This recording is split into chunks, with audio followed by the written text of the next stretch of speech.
Good morning, church. This is Monday Morning Musings for the 28th of February. My name is Dave, and I'm one of the pastors at Community Christian Church at Carillon. And today, I'm thinking about getting carried away. Two stories. Story number one. Our hero finds a lamp buried in the desert sand, and when he rubs the lamp, out pops a genie who announces that he will grant the hero 3 wishes. So our hero wishes for vast wealth, the love of the beautiful princess, and a kingdom to rule. He takes full advantage of the power of the genie. How disappointing the story would have been for the hero to wish for cab fare home, a candy bar, and a really good haircut. Keep that in mind while I tell you story number 2.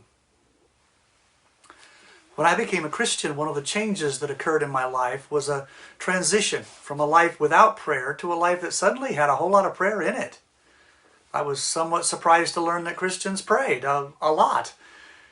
Now I realize that I should have been more prepared for this, but it was all kind of new to me, so I tried to learn by observing the part that prayer played in the lives of the believers around me.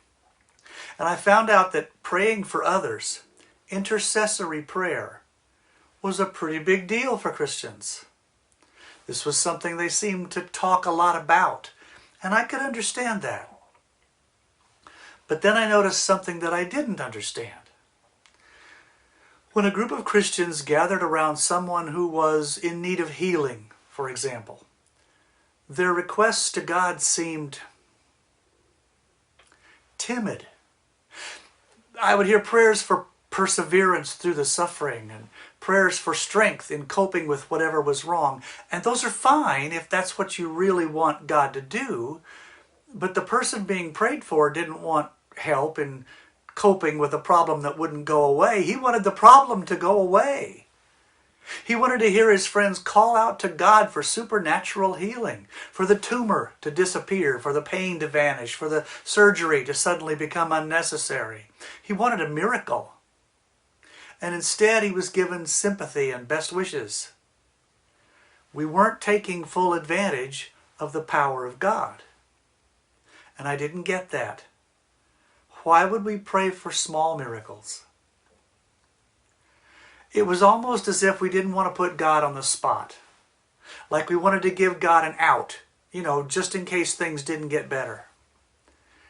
It was as if we were afraid of getting carried away, afraid of our requests being too big for God.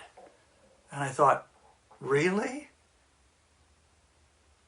I want to encourage you to get carried away in prayer. If you can't get carried away in prayer, where can you? Understand this, your God is bigger than anything you can ask of Him.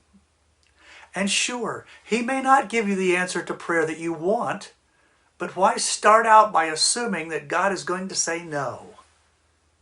Give Him a chance to say yes. Ask for everything. Ask for the miracle you truly want, a big one.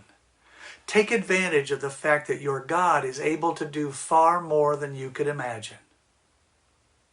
After all, why ask an all-powerful God for a candy bar and a good haircut? Get carried away. God bless you all.